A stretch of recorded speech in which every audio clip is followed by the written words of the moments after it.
Welcome to మన Teja news. రాష్ట్ర ఎన్నికల సంఘం మున్సిపల్ ఎన్నికలకు నోటిఫికేషన్ విడుదల చేయగా అభ్యర్థుల నామినేషన్ ప్రక్రియ జోరుగా సాగుతుంది.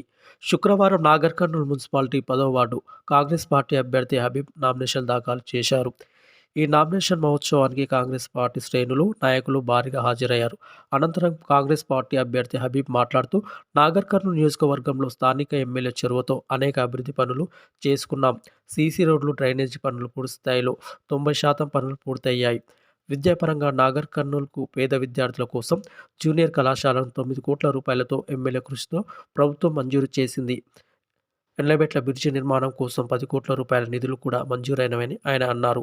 కాగా మున్సిపాలిటీ 24 వార్డుల కాంగ్రెస్ పార్టీ అభ్యర్థులను గెలిపించాలని ఆయన ప్రజలకు పిలుపునిచ్చారు.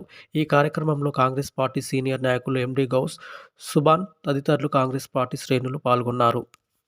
ఇంటిగ్రేటెడ్ స్కూల్ కానివ్వండి, గవర్నమెంట్ బిల్డింగ్, పాత బిల్డింగ్, కొత్త బిల్డింగ్ శంకుస్థాపన చేయడం జరిగింది. ఎమ్మెల్యే గారు స్థానిక ఎన్నికల్లో స్థానం కల్పించడం జరిగింది. కొన్ని ఇబ్బందులు జరిగినాయి ఎమ్మెల్యే గారికి. రిజర్వేషన్ల వల్ల కొంతమంది నాయకులకు టికెట్ రాకపోవడం కూడా చాలా బాధాకరమైన విషయం. దానికి వేరే రకంగా ఎమ్మెల్యే గారు వాళ్ళకి ఎక్కడైనా పార్టీ పరంగా వాళ్ళకు కూడా స్థానం కల్పిస్తారని హామీ ఇవ్వడం జరిగింది.